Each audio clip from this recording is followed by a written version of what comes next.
It's caught in the crossfire. It's caught in the. What's up, guys? Lance, the Obscure Movie Guy, coming to you once again with another fun-filled, fact-filled video that you probably won't care about, but we're going to do it anyways, trying to change the world one post at a time. It is Saturday, July 1st, and I couldn't be happier. It's July 4th weekend, and some of you might be thinking, is he going to do a 4th of July movie special? Absolutely not! I'm not doing anything 4th of July related as far as this video goes. If you want recommendations for 4th of July videos or movies to watch, check out Born on the 4th of July with Tom Cruise, Live Free or Die Hard with Bruce Willis, because it takes place during 4th of July weekend, and you can always watch The Patriot starring Mel Gibson. Aside from that, it's July 1st, and if you haven't noticed, I've got my Godzilla shirt on, so once again, we're going to be talking Godzilla. And those of you who have been following me, which everyone should, you'll know that I love Godzilla, and I've talked about him a couple of times in the past, but we're going to do it again because news broke, and today's the day. Godzilla's getting his own TV channel over at Pluto TV. Yes, indeed, Pluto TV is going to have a 24-hour-a-day Godzilla channel showcasing all of his movies. Well, not all of them, but just about all of them, including some hard-to-find ones here in the U.S., and also some that are not necessarily Godzilla-specific, which we'll get into, and a few that are going to be still within the realm of the Godzilla franchise, but may not even showcase Godzilla. And that's going to bring me to my first set of movies. Yes, we're going to be talking about mini movies today, 7 to be exact, but the video is not going to be as long as you think it's going to be. But I've done Godzilla videos in the past, and my daughter came to me wanting me to do a video for her, and she brought this recommendation to me because she herself is a kaiju fan as well. She doesn't necessarily love Godzilla as much as me and my son, but she is a big fan of Mothra. In fact, we have Mothra. That's upside down. Ta-da! And with that being said, she also owns the Mothra trilogy from 1996, 1997, 1998, which is the Rebirth of Mothra series, which introduces us to Mothra Leo. So let's take a quick look at that. Rebirth of Mothra is a 1996 Japanese kaiju film produced and distributed by Toho and serves as a reboot for the fictional giant monster character Mothra. It is the first installment of the Rebirth of Mothra trilogy. It was also the final kaiju film produced under the supervision of Tomoyuki Tanaka, who produced such films as the original Mothra, which was released in 1961, as well as every film in the Godzilla franchise up to this point. Unfortunately, he would die of a stroke several months after this film's release. Rebirth of Mothra was released theatrically in Japan on December 14th, 1996, and was followed by Rebirth of Mothra 2 the following year, and then that was followed by Rebirth of Mothra 3 in 1998. Millions of years before time, a giant three-headed space dragon called Ghidorah arrives on Earth and battles a species of enormous and highly advanced moths who serve as protectors of the quote-unquote Elias, a race of tiny humanoid beings much like fairies. After the battle, Ghidorah is defeated and sealed under Earth, while 3 Eliases remain, the benevolent Mole and Laura and the vengeful Belvara, and 1 Mothra, remain. To preserve her species, Mothra lays an egg in 1996, which leaves her physically exhausted. Shortly after Mothra lays the egg, a logging company uncovers Ghidorah's subterranean prison and inadvertently breaks the seal containing him. One of the workers takes the seal home and gives it to his young daughter as a souvenir. Taking advantage of this, the vengeful Belvara controls her and makes her torture her brother. Mole and Laura and a smaller Mothra named Fairy battle Belvara for control of the artifact, though Belvara prevails and releases Ghidorah to help her destroy humanity before they can destroy her race. As the dragon drains the environment of its life force, Mothra is summoned to fight despite her condition and her exhaustion from laying her egg. Amidst the battle, Mothra's larva, Mothra Leo, senses his mother's deteriorating strength and hatches prematurely to help save his mother. In Rebirth of Mothra 2, we see the Elias sisters take on a poisonous starfish-like creature that has ravaged the environment off the coast of Japan. Mole and Laura survey the destruction and enlist the help of 3 children who discovered and befriended a strange little creature dubbed Gogu to help find the mysterious treasure of Nirakanai, an ancient lost civilization, to save Earth from its declining environment. Along the way, the Elias sisters tell the children the source of the Barum is a monster called Dagara, which Nirakanai created to manage the pollution, but it went wrong and turned evil.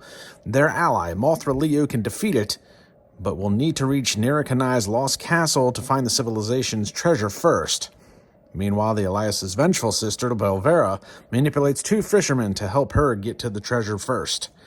Both parties join the castle, which rises from underneath the ocean upon their arrival, and the battle commences. In Rebirth of Mothra 3, the Elias sisters, Mole and Laura, attempt to stop their vengeful sister Belvera once and for all. This time, Belvera is attempting to steal the Elias sisters' triangle, which is made up of 3 power units that can transform the sisters' daggers into powerful swords. Belvera succeeds, but is thwarted by her sister's pet fairy Mothra, and fails to retrieve the proper unit for her dagger, while Mole and Laura end up with one of the former. The next day, a young girl named Shota ditches school to investigate a meteor that had recently landed just as children from across the city started to mysteriously disappear. Mole and Laura examine the meteor's remains and deduct that the evil King Ghidorah, a 3-headed space dragon who visited Earth long ago and destroyed the dinosaurs, has returned, captured the children, and placed them inside of an organic dome. Mothra Leo will be summoned by Mole and Laura in an attempt to save the children and destroy King Ghidorah.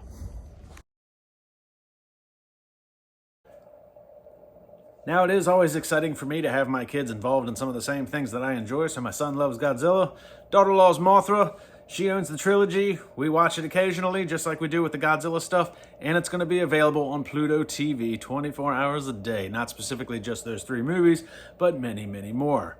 Now, if you're not familiar with Pluto TV, it's basically a free TV app that's available through just about anything. Spectrum, Xfinity, WebOS on the LG TVs, Roku. Pluto TV is basically just a free TV channel. They have a lot of channels dedicated to specific things, such as movies, they have action movies, thriller movies, science fiction, horror.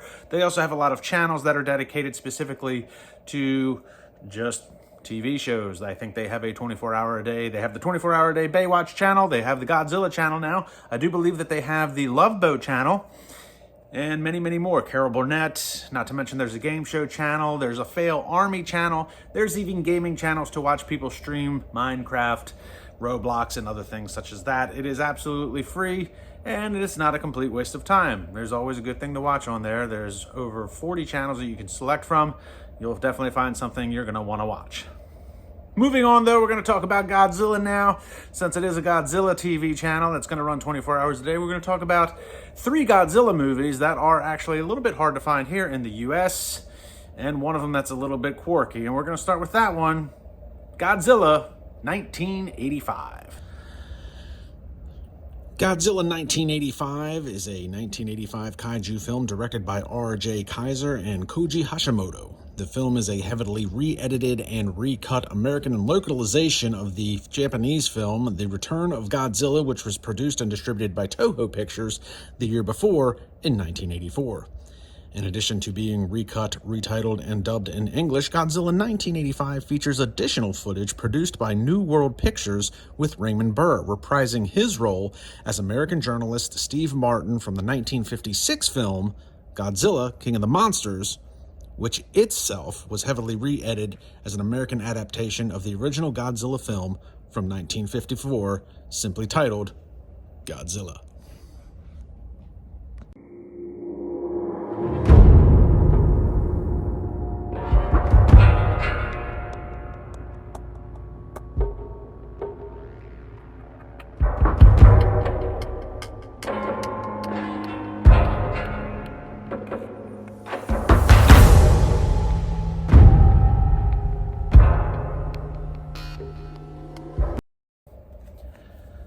So Godzilla 1985, not while one of the franchise's best films, it is certainly an interesting one, being that they could get the same actor 30 years later to play the same character of Steve Martin. It should also be noted that it is interesting to me that they did go out of their way to try and make the special effects better than 1954's, but wanted it to look similar to that since it was serving as the sequel to Godzilla 1954. That being said, we're going to move along to 1989. This is one of two films that are actually very hard to find here in the US. They were video released 1992 and 1998, but DVDs and Blu-rays have been much harder to find over the years, and the first one we're going to talk about is 1989's Godzilla vs. Biollante. Godzilla vs. Biollante is a 1989 Japanese kaiju film written and directed by Kazuki Amori. Distributed by Toho and produced under their subsidiary Toho Pictures, it is the 17th film in the Godzilla franchise and serves as a sequel to 1984's The Return of Godzilla. In the film, corporations struggle to control samples of Godzilla's cells, which the monster itself battles a creature born from a combination of Godzilla's cells, the cells of a plant, and the cells of a woman. The idea for the story originated from a public story writing contest and set a trend common to this era of movies for Godzilla, in which Godzilla faces off against opponents capable of metamorphing into new, progressively more powerful forms. Godzilla vs. Biollante was originally released theatrically in Japan December 16, 1989, and received a direct-to-video release in the United States on November 25, 1992 through HBO Video. Although it received generally positive reviews, the film was a disappointment in Japan's box office. And in Japan, it was followed by, in 1991, Godzilla vs. King Ghidorah. So Godzilla vs. Biollante is actually a fairly interesting film, and it is also interesting to me that even though it does serve as a direct sequel to the 1984 Return of Godzilla, which in turn was the re-edited, redubbed, recut version of Godzilla 1985 that we talked about, they did update the special effects and give Godzilla a more modern look versus his 1985, 84, 54 look in the previous films, even though this was serving as a direct sequel to those movies. That being said, there was another sequel to this, basically a trilogy of 1984's Return of Godzilla, Godzilla vs. Biollante, and now we're into 1991's Godzilla vs. King Ghidorah, his arch nemesis. Godzilla vs. King Ghidorah came out in 1991 and served as the 18th film in the Godzilla franchise, and it showcases Godzilla facing off against King Ghidorah once again. The production crew of Godzilla vs. King Ghidorah remained largely unchanged from that of the previous film, Godzilla vs. Biollante. Godzilla vs. King Ghidorah was the first Godzilla film since 1975's Terror of Mechagodzilla to feature a newly orchestrated score for the film. The film was released theatrically in Japan on December 14, 1991, and followed by Godzilla vs. Mothra the following year. It was released direct-to-video in North America in 1998 by Columbia TriStar Home Entertainment. Though Godzilla vs. King Ghidorah was more financially successful than Godzilla vs. Biollante, the film attracted some controversy outside of Japan to its perceived Japanese nationalist themes.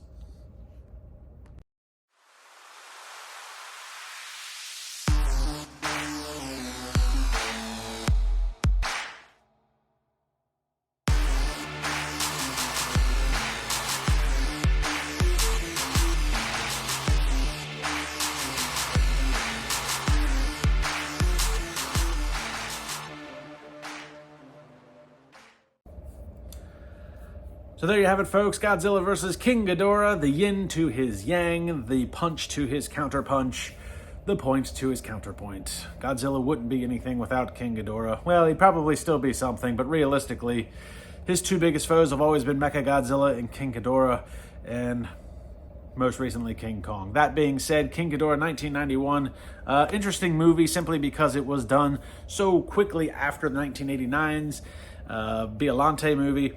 So the crew remained largely unchanged. The special effects didn't get much of an update in 1991, though they did try their best to update King Ghidorah from previous iterations to give him a more modern look as well.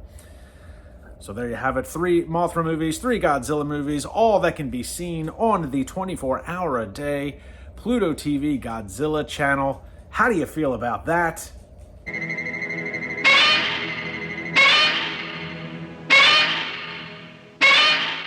I know I'm excited for you as well. So there you have it. Mothra, Godzilla. I'm Lance the Obscure Movie Guy. Like, subscribe, and comment to the video. Check me out on Facebook, Tumblr, and Reddit. And I will see everybody in the next video. Right now, I'm going to watch me some Godzilla.